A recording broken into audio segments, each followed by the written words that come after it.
11th, peaceful workday Wednesday. I was sitting in my office, just enjoying how zen I had made my office with succulents and ferns and little pieces of art with nice, happy messages. And I was kind of wondering, what time is it? Is it time for break yet? And I hit my cell phone to check the time, almost time for break. And then it flashed. I had my cell phone on silent, and I see a call from my husband coming in. Why is he calling me on a Wednesday work day? I tell him, don't bother me at work. So I pick up the phone and I'm, hi, honey. And I hear this kind of voice in distress. Honey. And the phone goes dead. Oh my gosh, what's going on? So I call him back, and phone rings a few times, go to voicemail, call him again, phone rings a few times. Third time's a charm, right? Call him again, and then I see an incoming call coming from him. So I pick up the call, and I'm expecting to hear my husband's voice, but instead I hear this woman's voice with a British accent. Oh my goodness, oh my goodness. I'm a guest at Tony's Airbnb, and I think he broke his arm. He fell off a ladder, and I don't know what to do. My husband and I don't have a car. Sorry about the British accent, okay? And I know healthcare is really expensive in the United States, so I don't want to call an ambulance. I think you need to come get him. I said, well, I'm 2 hours away. Let me think what to do. Yeah, maybe calling an ambulance isn't a good idea. I tell you what, let me call the next door neighbor. So I hang up, and I'm kind of in a panic. Her name starts with a D, and I'm scrolling through the Ds. Oh, it's Darcy. So I call, and it rings and it goes to voicemail. And I call again, get voicemail again. And then there's another call coming in from my husband's phone. So I pick it up, and it's the British lady, and she said, I promise I didn't call the ambulance, but the ambulance is here, and they're taking him away, and I'm sure someone will call you soon. So I hop out of my desk, and I run to my boss's office, and I say, something's happening with my husband. I think he's broken his arm, maybe he has a concussion. I need to drive to Merced, and I might be gone a few days. So he said, okay. And so I'm heading towards the freeway. I'm on Contra Costa Boulevard. I'm about to get on 680, and my phone flashes again.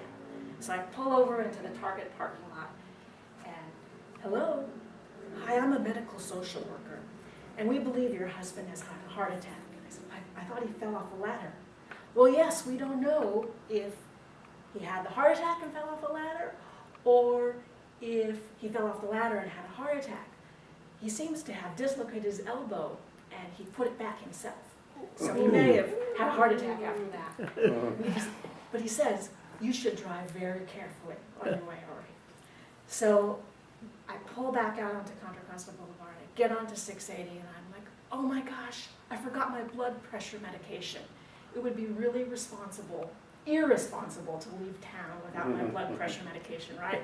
So I have to go back home, get my blood pressure medication, and luckily there's no traffic. I make it to Modesto.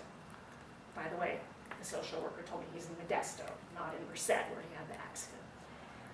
To Memorial Hospital, and I find where he is in the emergency room, and there he is, splayed out in the bed, moaning and groaning. He said, honey, I got to ride in a helicopter. I've always wanted to ride in a helicopter, and it was really exciting, but not in the way I thought it would be. They kept telling me, don't go to sleep, stay awake, you might have a concussion. So I'm like, what happened, honey? And he said, well, I ran out of my blood pressure medication, and I didn't have time to go refill it. So I hadn't taken it for about a week, and I was up on the roof, and I started to feel dizzy, so I started to come down the ladder, and then I fell, and I looked at my arm, and it looked all funny, so I pulled it back into place, and then I fainted, and then I stumbled into the house, and I fainted again, and I was in and out of consciousness. But you know what, honey? You need to get to Merced, because I have guests coming. So I give him a kiss, and I'm, in my heart of hearts, I'm feeling pretty annoyed about the blood pressure medication thing, because obviously if you have a heart condition, you shouldn't skip your blood pressure medication and be on top of roofs and climbing ladders. So I get there, and I'm cleaning rooms furiously. It's about 2 p.m., and I'm going until 7 o'clock. And guests are coming in, and I'm handling everything, feed the dogs, everybody's eating except for me. And so finally, I sit down and have something to eat, and my phone flashes again. And it's my husband. Honey, I'm miserable. These nurses are treating me like some kind of crybaby. I keep asking them for my allergy medication. My skin itches. I need you to find my Zyrtec and get in the car and bring it to me right away. So inside, I hear this evil little cackle echo within me. I said, you know, I'm sure they need to clear that with the doctor because they probably have you on other medications, and if they haven't given it to you yet, there's probably some reason. So if you can go without your blood pressure medication, I'm sure that you can go without your allergy medication. I'll see you tomorrow, and you can tell me all about the helicopter